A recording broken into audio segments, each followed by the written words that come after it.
Sobat lingkungan, kalau dibilang AMDAL itu apakah alat legalisasi? Sebetulnya iya. Karena apa?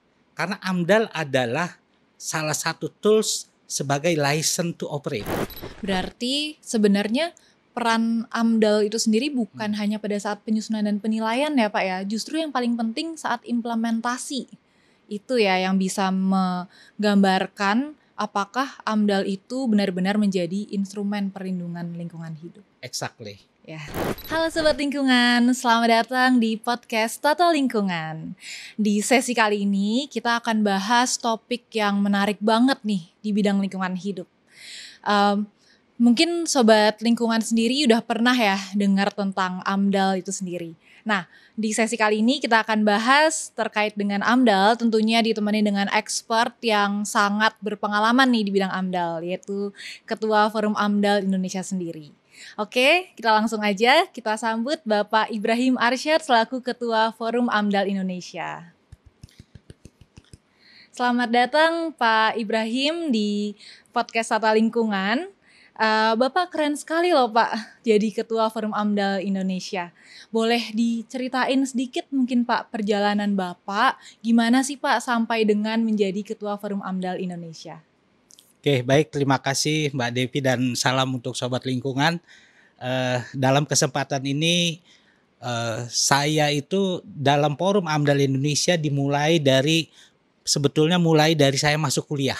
Jadi ketika masuk kuliah tahun 93 mengikuti kursus AMDAL pertama kali. Dan itulah cikal bakal sebetulnya saya kenapa tertarik dengan AMDAL. Kemudian saya menjadi dosen pernah, dan di tahun 2002 saya sebelumnya menjadi konsultan AMDAL dulu. Dari tahun 2002 masuk sebagai pemrakarsa, dan di tahun 2010 itu terbentuknya sebetulnya proses AMDAL setelah ada Undang-Undang 32 tahun 2009, dan sejak itu aktif di dalam kepengurusan Forum AMDAL Indonesia. Dan pada pertemuan rutin yang kita lakukan di tahun 2020 kemudian saya terpilih menjadi Ketua Umum Forum AMDAL Indonesia. Wah, menarik banget Pak. Ini berarti udah dari masih mahasiswa ya Pak ya, tahun 93 ya, sampai dengan terbentuknya FAI, kemudian Bapak akhirnya terpilih jadi Ketua FAI itu sendiri. Kalau Forum AMDAL Indonesia sendiri itu terbentuknya di tahun berapa tadi Pak? Jadi Forum AMDAL Indonesia terbentuk setelah adanya Undang-Undang 32 tahun 2009. Teman-teman ini mulai kumpul di tahun 2010.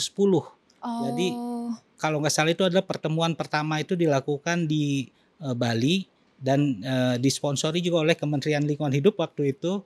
Dan itu Forum AMDAL pertama kali secara resmi dideklarasikan. Wah, sudah lama sekali ya Pak Ibrahim ya, 15 tahun berarti sampai dengan tahun ini. Kalau Forum AMDAL Indonesia sendiri itu sebenarnya forum apa sih Pak? Apa yang dibahas di situ dan tujuannya itu untuk apa?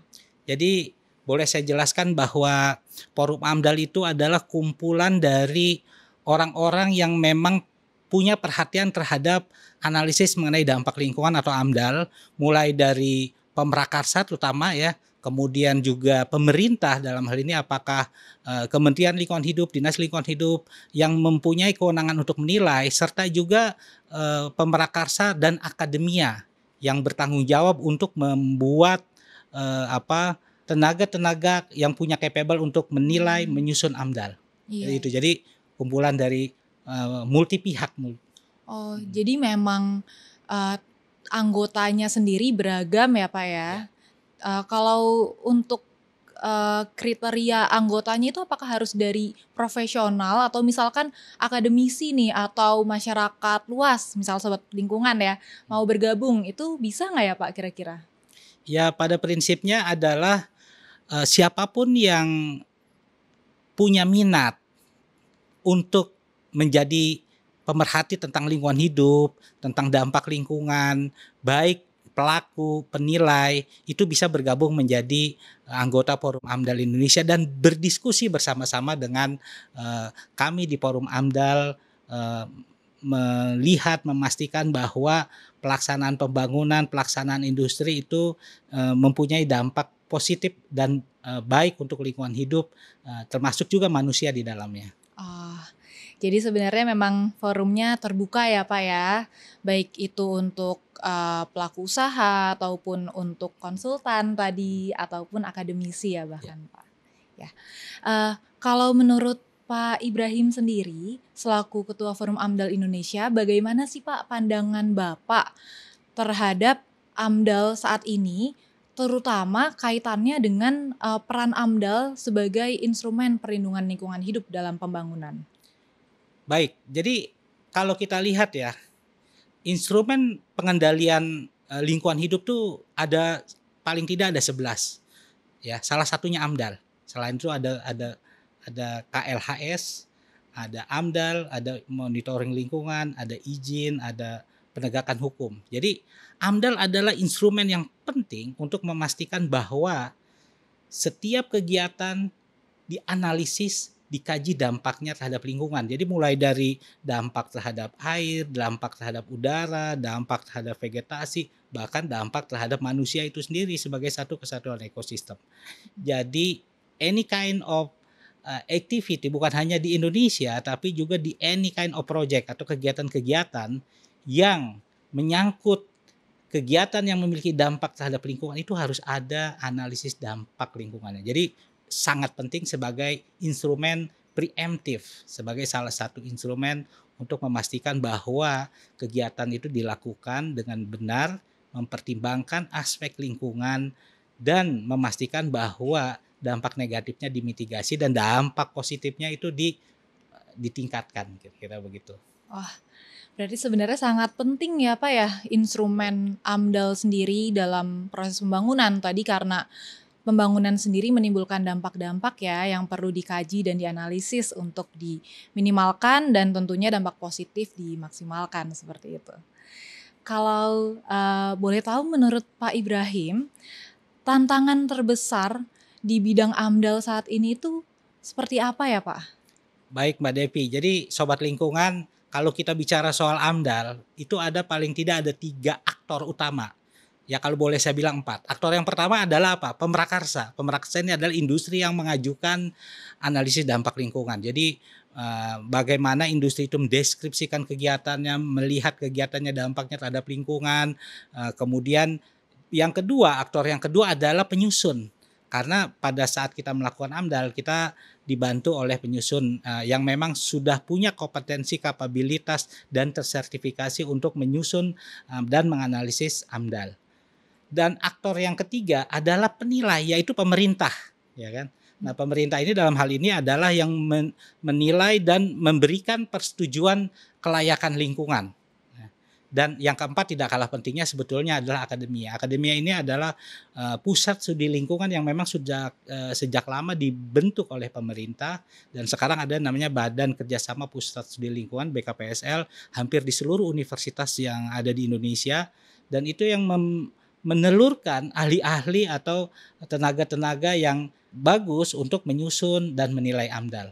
Berarti sebenarnya memang tantangannya itu tadi ya Pak, ada banyak aktor sebenarnya yang terlibat di proses AMDAL sendiri. Tadi ada 4 aktor dan masing-masing aktor itu harus berkolaborasi ya untuk bisa tentunya mewujudkan AMDAL yang baik nih Pak.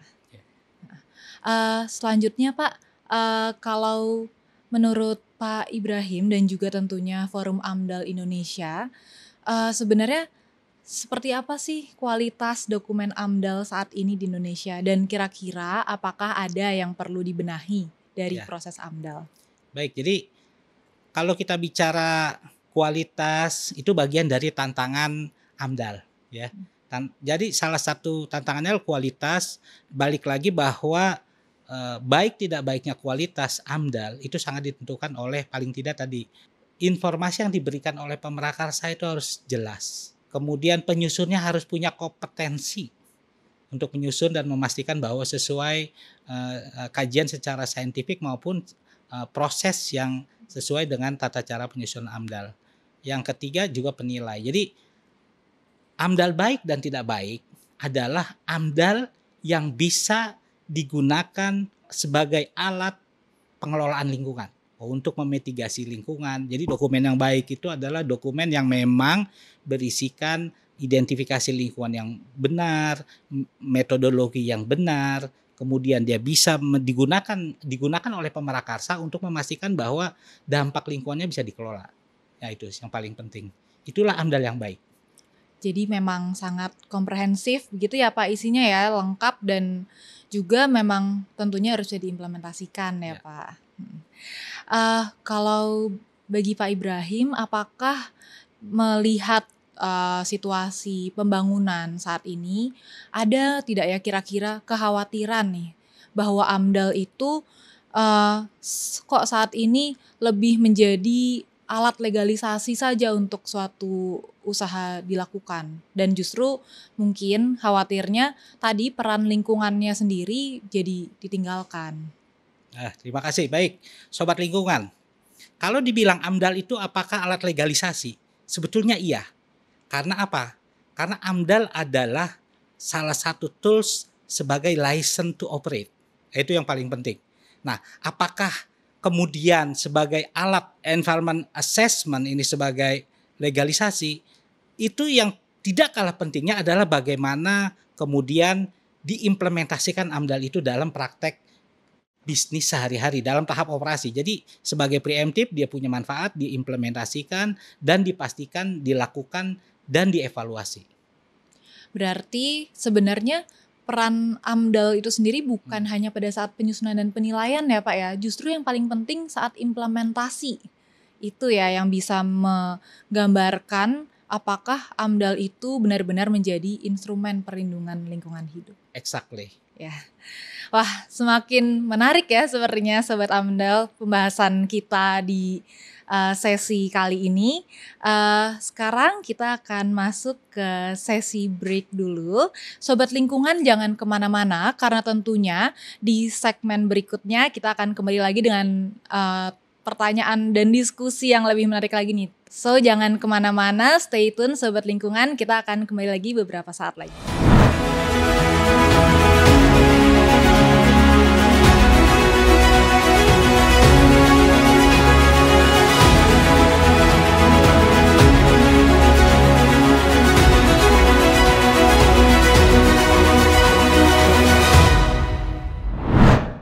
Halo Sobat Lingkungan, kembali lagi nih di segmen 2 podcast Tata Lingkungan.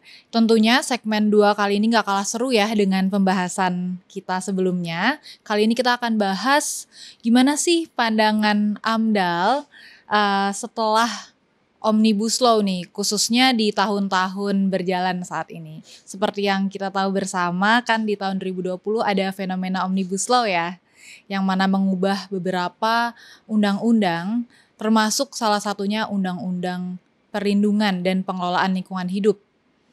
Nah, kita mau tahu nih dari Pak Ibrahim, Bapak sebenarnya bagaimana sih Pak menurut pandangan Bapak terkait dengan AMDAL pasca Undang-Undang Omnibus Law sendiri? Terima kasih Mbak Devi, ini pertanyaan yang sangat menarik ya. Jadi Sobat Lingkungan, seperti yang kita ketahui bahwa Undang-Undang Cipta Kerja atau Omnibus Law tujuan utamanya adalah untuk memastikan bahwa investasi mudah, sederhana, dan cepat. Tapi sebelum saya ceritakan, sebelum masuk ke Undang-Undang Omnibus Law, periode AMDAL itu ada satu masa sebelum Undang-Undang 32 dan setelah Undang-Undang 32 dan setelah Undang-Undang Omnibus Law. Pada saat Undang-Undang 32 2009, lingkungan itu menjadi panglima untuk segala kegiatan. Jadi proses AMDAL harus mengikuti tata ruang, kemudian AMDAL diproses, keluar izin lingkungan, dan kemudian diikuti dengan persetujuan-persetujuan lain seperti izin pengelolaan lingkungan, pembuangan limbah cair, izin emisi, dan lain-lain. Nah, setelah Undang-Undang Cipta Kerja atau Omnibus Law, ada perubahan yang signifikan. Yang pertama, dari sisi proses, ada persyaratan di awal yang harus dipenuhi. Tata ruang sama, tapi adalah persetujuan teknis. Dalam hal ini adalah persetujuan misalkan pembuangan limbah cair dan lain-lain. Yang tadinya persetujuan lingkungan itu sebagian di pemerintah provinsi atau kabupaten, kemudian sesuai dengan persetujuan usahanya dilakukan di pusat, maka persetujuan lingkungannya pun dilakukan di pusat. Nah, ini terjadi apa? Terjadi adalah pembengkakan jumlah permohonan persetujuan lingkungan dilakukan di pusat, dalam hal ini di Kementerian Lingkungan Hidup. Nah, fenomena ini kemudian muncul ketika ada limitation sumber daya yang mengelola AMDAL-nya ini, akhirnya apa? Kesannya lambat, kemudian lama, gitu kira-kira gitu ya. Nah, oleh karena itu itulah yang signifikan terjadi perubahan antara sebelum dan sesudah Omnibus Law. Wah, berarti sebenarnya dari persyaratan untuk penyusunan AMDAL sendiri bertambah tadi apa ya? Ada apa tadi? Persetujuan teknis ya, Pak ya? Betul. Oh, kalau persetujuan teknis itu sendiri memangnya sebelum Undang-Undang 32 tahun 2009 diurus juga atau tidak, Pak? Jadi kalau sebelum Omnibus Law itu pembahasan tentang teknis pengelolaan lingkungan itu masuk ke dalam AMDAL. Ya. Dan nanti ketika akan dilakukan kegiatan teknis seperti pembuangan limbah cair, itu baru ada yang namanya izin pembuangan limbah cair atau izin pengelolaan lingkungan. Pada prinsipnya tentang teknis pengelolaan lingkungan idealnya itu masuk ke dalam AMDAL. Jadi tidak menjadi persyaratan untuk dilakukannya proses AMDAL itu sendiri. Jadi ada dua hal. Yang pertama adalah yang terkait dengan formil. Jadi formil itu prosesnya. Yang kedua terkait dengan material. Jadi terkait dengan persyaratannya. Nah, dependensi persyaratan inilah yang kemudian menyebabkan adanya waktu tambahan yang lebih lama. Jadi itu sebagai satu kesatuan konsekuensi saja seperti itu. Oh iya, berarti dari yang awalnya diurus terakhir gitu ya Pak, sebelum Omnibus Law, lalu dengan adanya Omnibus Law, tiba-tiba dipindahkan ke depan, Ya. gitu, jadi agak lama gitu ya Pak Betul. ya. Ya, tadi juga menarik sekali Pak, ada berarti penumpukan ya Pak kalau begitu ya di KPA pusat ya jatuhnya. Di Omnibus Law ini apakah yang perubahannya tadi kan sebenarnya Omnibus Law tujuannya itu untuk mempermudah investasi ya Pak ya. Nah, sumbangsih dari AMDAL untuk mempercepat investasi itu di bagian mananya ya Pak? Jadi begini, kalau sumbangsih AMDAL mempercepat investasi, yang pertama, jadi investasi cepat itu satu hal. Tapi memastikan bahwa investasi itu ramah lingkungan, bahkan tidak merusak, harusnya membuat lingkungan lebih baik, itu hal lain yang jauh lebih penting. Ya. Nah, sekarang pertanyaannya adalah apakah kita hanya terfokus kepada proses AMDAL-nya saja? Ya. Itu hal baik, tapi yang lebih penting lagi adalah bagaimana AMDAL ini diimplementasikan di dalam pelaksanaannya ketika industri atau kegiatan itu dilakukan. Itu jauh lebih penting. Jadi menurut saya adalah kembali lagi bahwa kita harus lihat fungsi dari AMDAL itu sendiri. Jadi bukan soal seberapa bagus, seberapa lama, tapi bagaimana dia bisa kita sebagai alat instrumen itu memastikan bahwa pada saat kegiatan fungsi lingkungan tetap dijaga, tidak tercemar atau bahkan tidak rusak. Oh, berarti kembali lagi ya Pak, tadi di awal peran AMDAL nih sebagai instrumen perlindungan pengelolaan lingkungan hidup gitu ya Pak ya? Betul. Ya, kalau Omnibus Law sendiri tadi kan percepatan kemudahan investasi ya Pak ya. Nah, terkait dengan percepatan dan kemudahan investasi itu, apakah ada perubahan nih Pak di bidang tata waktu, di bagian tata waktu proses AMDAL yang diatur di dalam Undang-Undang Cipta Kerja sendiri? Jadi kalau saya lihat dari sisi NSPK-nya, norma kerjanya, itu sebetulnya sudah jelas setiap tahapan itu berapa lama. Ya.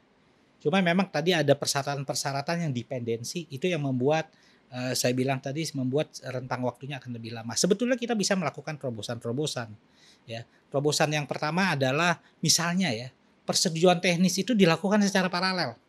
Ya kan? Dilakukan secara paralel. Bahkan sebetulnya tidak akan mengubah fungsi dari AMDAL itu sendiri kalau persetujuan lingkungan dikeluarkan, kemudian persetujuan teknisnya diproses setelah AMDAL itu dikeluarkan. Jadi gitu. Jadi setelah AMDAL keluarkan dan itu menjadi bagian dari persyaratan ketika akan berkegiatan. Misalkan akan membuang limbah cair, memastikan bahwa itu memenuhi baku mutu, memastikan bahwa itu sesuai dengan daya dukung lingkungannya seperti itu. Itu salah satu terobosannya.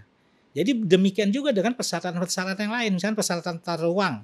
Tata ruang itu kan ketika kita berkegiatan industri itu ada 3 potensi ruang. Yang pertama adalah kalau dia berada di kawasan hutan, kalau konservasi itu ada kesesuaian tata ruang namanya perjanjian kerjasama.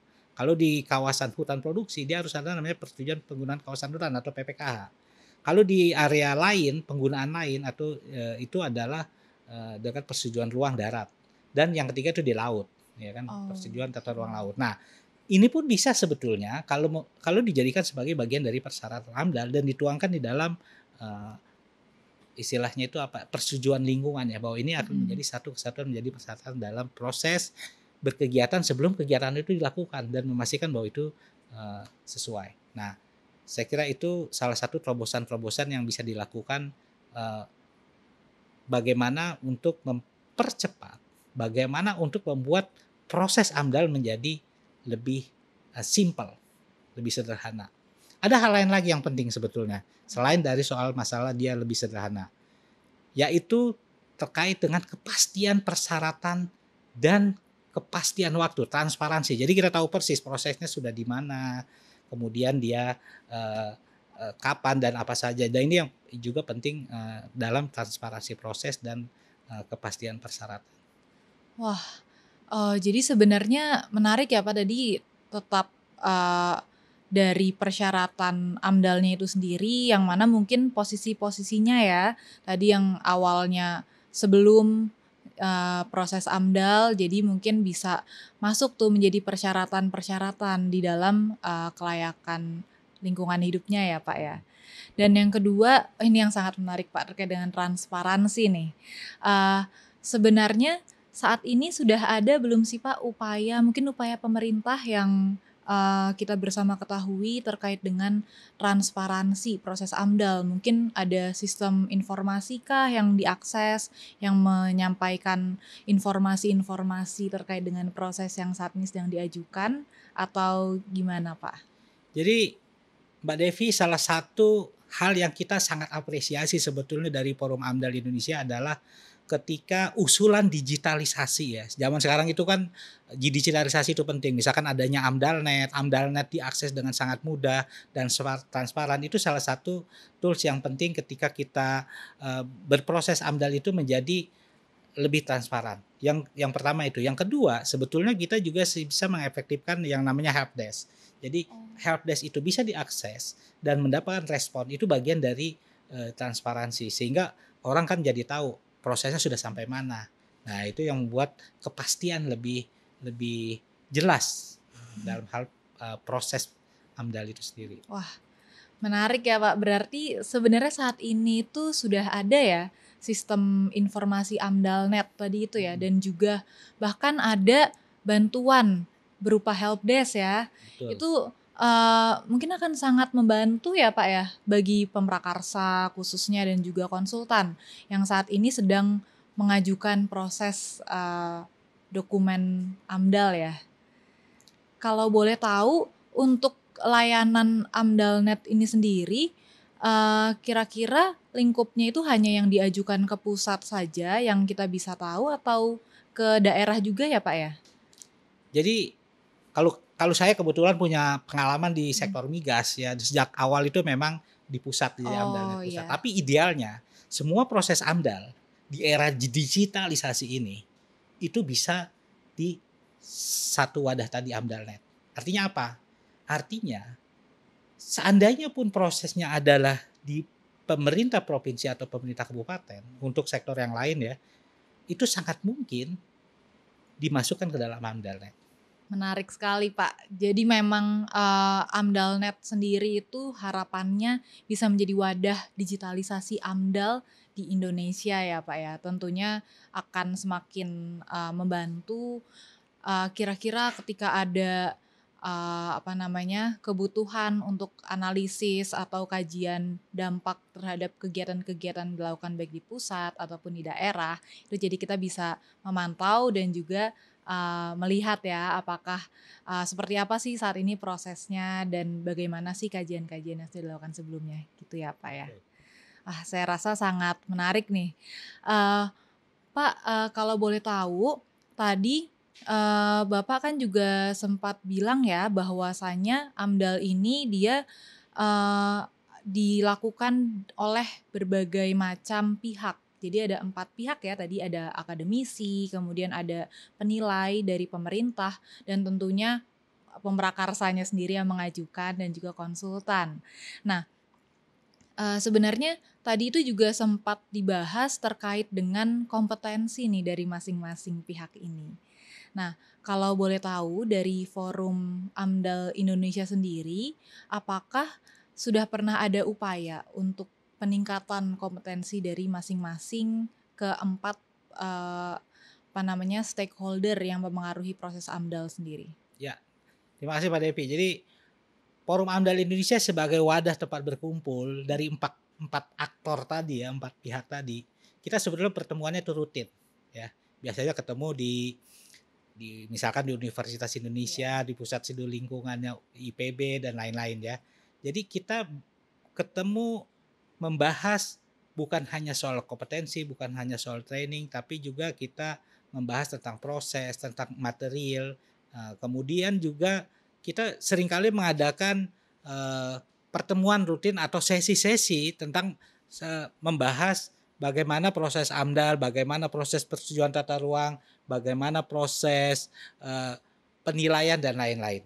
Nah, ini yang ini menjadi bagian penting dari 3 aktor tadi untuk memastikan bahwa proses AMDAL lebih sederhana, lebih efisien, dan bisa dilakukan dengan lebih cepat pada akhirnya, kira-kira begitu. Iya, tentunya ya berarti tetap ya Pak ya, jadi efektif dan juga, waktu juga tetap dipertimbangkan ya dalam proses AMDAL Betul. sendiri. Karena tentunya suatu proyek kan tetap, berkejaran ya dengan waktu itu sendiri untuk pelaksanaannya. Tadi menarik sekali Pak, berarti ada pertemuan rutin ya Pak ya, dari Forum AMDAL Indonesia sendiri untuk membahas isu-isu terkini ya? Dan berarti, sebenarnya Forum AMDAL Indonesia sendiri juga terasosiasi tadi dengan, universitas-universitas ya, dengan PSLH ataupun PPSML ya tadi mungkin yang sudah disebutkan. Itu berarti untuk pertemuannya apakah ada jadwal tertentu begitu atau, langsung ketika ada satu topik pembahasan yang lagi hits nih terkait dengan proses AMDAL baru dilakukan pertemuan? Oke, jadi sejak Forum AMDAL dibentuk, kita sudah hampir mungkin 13 atau 14 kali pertemuan tahunan. Namanya rapat tahunan, kecuali pada saat Covid ya. Kita memang pada saat Covid itu agak sedikit absen. Nah, dan selain daripada forum tahunan tadi, kita juga ada yang namanya forum spesifik. Kalau misalkan memang ada isu-isu penting yang terkait misalkan tentang kompetensi, tentang isu misalkan tadi soal persetujuan teknis, tentang persyaratan-persyaratan tambahan dan lain-lain. Itu kita biasanya melakukan pertemuan-pertemuan Mmm. khusus gitu dengan siapa? Ya dengan pemrakarsa, dengan penyusun, ya, dengan pemerintah dan juga dengan akademia yaitu BKSPL, Badan Kerjasama Oh. Pusat Studi Lingkungan Indonesia. Dan kita juga punya wadah selain kita diskusi secara pertemuan, kita juga punya WhatsApp, Zoom dan lain-lain seperti itu. Wah, berarti sebenarnya selain pertemuan tahunan juga cukup rutin ya Pak ya, ada Ya. pertemuan-pertemuan yang kondisional ketika ada isu penting yang perlu dibahas. Kalau pertemuan-pertemuan ini apakah terkhusus untuk anggota Forum AMDAL Indonesia atau kira-kira ada seminar terbuka nih Pak yang bisa dihadiri oleh para sobat lingkungan tentunya? Ya, baik, sobat lingkungan. Jadi kalau boleh saya sampaikan, ada 2 tipe paling tidak pertemuan kita. Ada pertemuan yang spesifik memang untuk anggota, seperti tadi ya, saya sebutkan 4 aktor tadi. Ada juga memang pertemuan-pertemuan yang sifatnya kapabilitas yang untuk umum. Misalnya kita kerjasama dengan salah satu pusat studi lingkungan untuk membahas satu topik tertentu, dan itu semua bisa ikut, baik mahasiswa, umum, maupun siapapun yang tertarik tentang dunia lingkungan hidup, tentang analisis dampak lingkungan hidup, tentang AMDAL, dan tentang bagaimana kita memastikan bahwa AMDAL sebagai salah satu instrumen pengelolaan lingkungan hidup itu bisa berfungsi dengan baik. Seperti itu kira-kira. Jadi ada yang memang pertemuan untuk anggota dan ada pertemuan yang memang untuk umum. Jadi edukasinya menyeluruh ya Pak ya, Betul. edukasi tentang AMDAL itu. Ya saya rasa memang peningkatan kompetensi berupa forum diskusi dan juga pertemuan-pertemuan ini sangat penting sih Pak. Tentunya dengan berbagai macam latar belakang dan juga kesamaan kesamaan harapan ya tentunya untuk AMDAL dan juga pembangunan di Indonesia yang lebih baik gitu. Kalau hasil-hasil dari pertemuan tersebut Pak Ibrahim, apakah pernah disampaikan ya oleh Forum AMDAL Indonesia khususnya kepada pemerintah dalam penyusunan kebijakan nih? Kan beberapa tahun belakangan ini karena tadi fenomena Omnibus Law ada banyak ya kebijakan-kebijakan baru yang dikeluarkan. Nah kira-kira hasil dari forum tersebut apakah pernah disampaikan juga dari Forum AMDAL Indonesia kepada pemerintah? Ya, jadi sebagai forum kita itu berfungsi juga untuk melakukan advokasi atau memberikan masukan-masukan bukan hanya untuk pemerintah tapi juga untuk anggota termasuk pemrakarsa, penyusun ya kan dan akademia. Jadi khusus dalam pemerintah kita memang lakukan secara formal dan secara informal. Artinya dalam beberapa kesempatan pertemuan formal kita menyampaikan hal apa saja yang menjadi concern, menjadi pemikiran kita untuk memastikan bahwa AMDAL ini bisa lebih efektif, lebih efisien dan yang paling penting adalah berfungsi secara tujuannya tadi memastikan bahwa lingkungan menjadi lebih baik.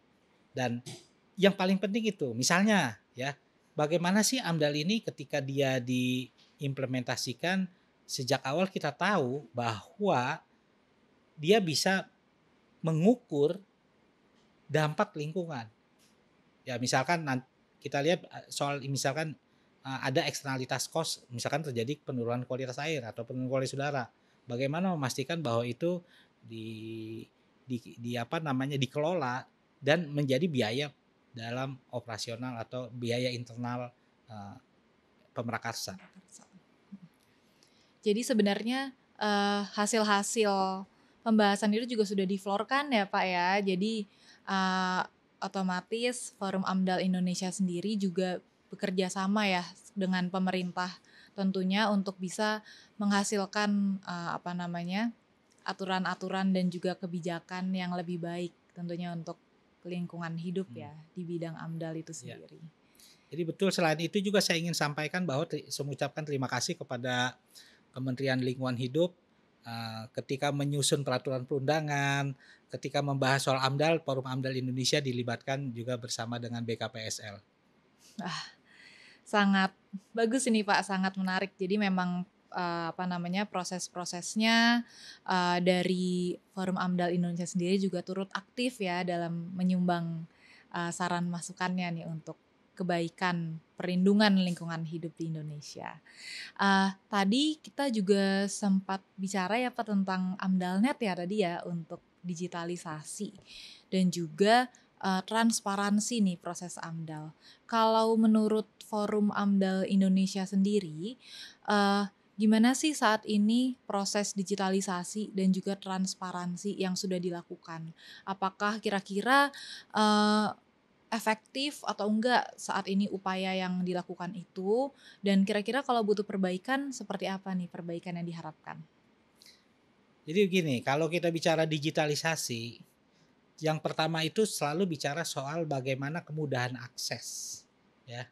Jadi kemudahan akses dan keefektifan daripada pada saat kita memasukkan ke dalam katakanlah AMDALNet gitu ya. Ketika kita memasukkan dokumen, kita memasukkan persyaratan dan lain-lain itu dengan cara yang lebih cepat, lebih mudah, sehingga ketika dalam hal memasukkan persyaratan atau memasukkan dokumen dan juga dalam hal proses itu bisa terlihat dengan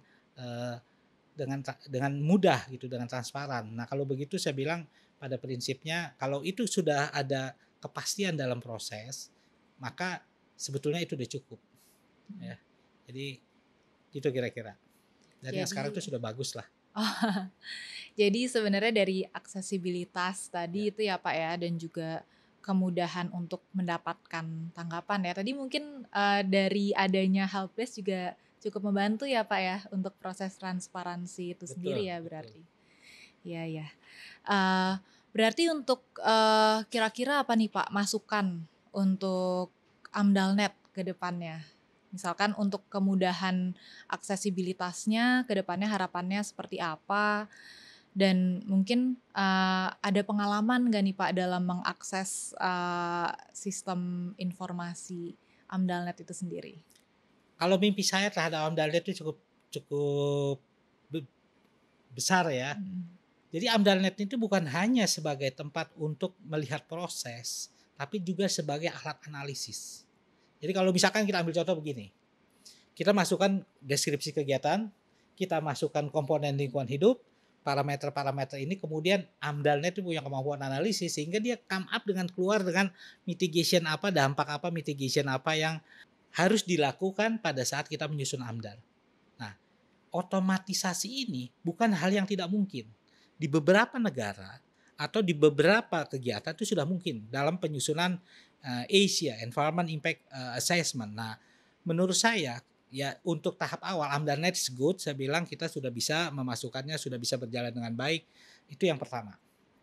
Yang kedua, dia harus terintegrasi dengan apa? Dengan informasi lain, misalkan tata ruang, informasi tentang daya dukung, informasi lingkungan. Nah, kalau itu sudah komprehensif sebagai satu kesatuan spasial, one map gitu ya, maka itu sangat membantu sekali untuk kita nggak perlu lagi mendapatkan oh kita harus persetujuan ini, kita harus persetujuan itu kan tata ruang karena sudah ada di situ. Nah, jadi satu peta itu bukan hanya informasi atau persyaratan yang bagian dari proses AMDAL, tapi dalam proses pengambilan keputusan. Jadi oh ini sudah sesuai tata ruangnya, ini sudah sesuai dengan persyaratan-persyaratannya sudah ada. Nah, saya berharap bahkan keluar oh nanti tinggal Anda harus melakukan ini dalam rasa mitigasi lingkungan. Wah, Itu dalam namanya integrasi iya. yang lebih komprehensif dalam proses digitalisasi. Mungkin ke depan akan begitu. Wah, iya Pak. Sangat diharapkan ya Pak itu ya. Jadi satu sistem yang terintegrasi ya dengan proses persyaratan-persyaratan lainnya yang tentunya berhubungan dengan proses Hmm. AMDAL itu sendiri. Ya, saya rasa itu juga harapan bagi kita semua ya, sobat lingkungan. Kalau dari Pak Ibrahim sendiri, harapan untuk proses AMDAL secara keseluruhan ke depannya itu seperti apa Pak? Mungkin dalam jangka waktu 5 sampai dengan 10 tahun ke depan.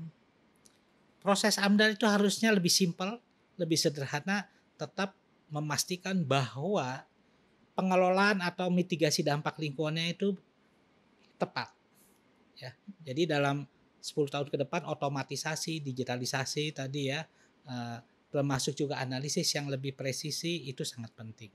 Tanpa mengorbankan dari eh, tujuan atau analisis dampak itu sendiri. Nah, itu paling penting. Artinya kecepatan dengan adanya bantuan teknologi, bahkan dengan kebantuan artificial Iya. intelligence mungkin kita akan ke sana nanti ya. Proses ini akan menjadi bukan hanya proses yang sifatnya birokratif, tapi juga proses pengambilan keputusan yang cepat, perizinan yang lebih cepat, persetujuan yang lebih cepat, dan yang paling penting adalah memastikan bahwa fungsi sebagai instrumen untuk memastikan lingkungan menjadi lebih baik atau terjaga itu tercapai. Itu yang Ya. paling penting. Jadi otomatisasi, digitalisasi, dan juga tentunya faktor pengawasan ya Pak di sini ya. Ya, Pengawasan, pengelolaan, dan pemantauan lingkungan hidup ya kami betul. rasa. Ya, selanjutnya Bapak, kira-kira ada nggak nih pesan untuk para generasi muda, khususnya sobat lingkungan di luar sana yang tertarik dengan AMDAL saat ini? Kira-kira mungkin kesan ataupun pesan-pesan dari Pak Ibrahim untuk mimpi-mimpi mereka yang nantinya bermimpi untuk menjadi konsultan ataupun menjadi penilai dokumen AMDAL sendiri. Baik, untuk sobat lingkungan, terutama generasi muda ya, eh, lingkungan hidup adalah salah satu parameter yang penting untuk memastikan bahwa keberlanjutan pembangunan, keberlanjutan bisnis, keberlanjutan bangsa kita ke depan itu sukses. Jadi sustainability of business, sustainability of environment, dan itu sangat tergantung kepada siapa? Kepada kita semua. Jadi Anda harus belajar tentang lingkungan hidup. Lingkungan hidup ini multidisiplin, baik secara teknis, secara sosial, secara biologis. Nah, Anda punya peran yang besar di sana. Baik nanti sebagai analis, sebagai konsultan, sebagai pemrakarsa, atau sebagai yang memastikan bahwa mitigasi lingkungan itu tercapai. Atau ada mungkin sebagai pemerintah suatu saat juga untuk menjamin memastikan bahwa dilakukan monitoring lingkungan, dilakukan pelaksanaan lingkungan, dan memastikan ini baik buat siapa? Buat kita dan buat generasi berikutnya. Jadi itu. Jadi saya pastikan bahwa bisnis pun tidak akan berlanjut gitu dan sustain kalau mengabaikan soal lingkungan.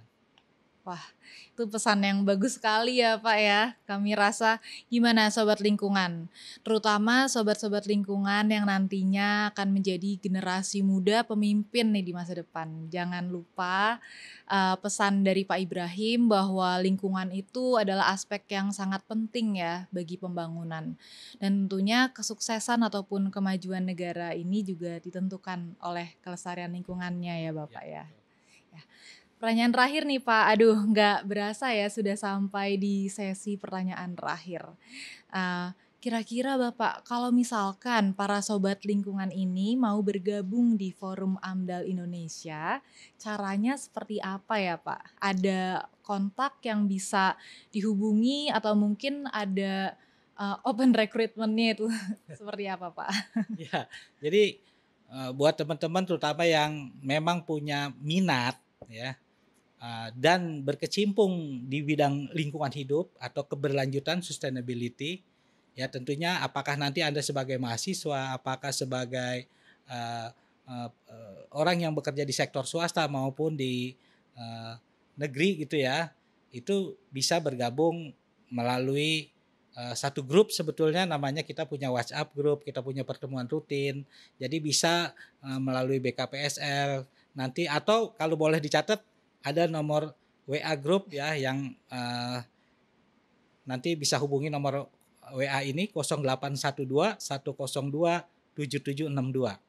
Nanti saya sebagai ketua umum akan memastikan bisa masuk di dalam diskusi-diskusi mengenai peramdalan atau analisis dampak lingkungan. Wah, jadi kemudahan untuk bergabung itu sudah dijamin ya Pak ya. Nanti para sobat lingkungan kalau mau bergabung silakan tadi bisa langsung menghubungi nomor tersebut ya Bapak. Ya, tidak terasa ya sobat lingkungan, Pak Ibrahim, kita sudah sampai di pertanyaan terakhir di sesi pembahasan podcast tata lingkungan terkait dengan AMDAL. Sangat menarik pembahasannya, diskusi kita. Kami mengucapkan banyak terima kasih kepada Pak Ibrahim sudah berkenan untuk hadir pada podcast Tata Lingkungan ini. Semoga selanjutnya Sobat Lingkungan juga bisa terus meneruskan nih semangat dalam berkolaborasi membangun negeri ini tentunya dengan tetap memperhatikan aspek lingkungan hidup. Ya, sekian podcast Tata Lingkungan kita hari ini. Terima kasih banyak Sobat Lingkungan sudah datang.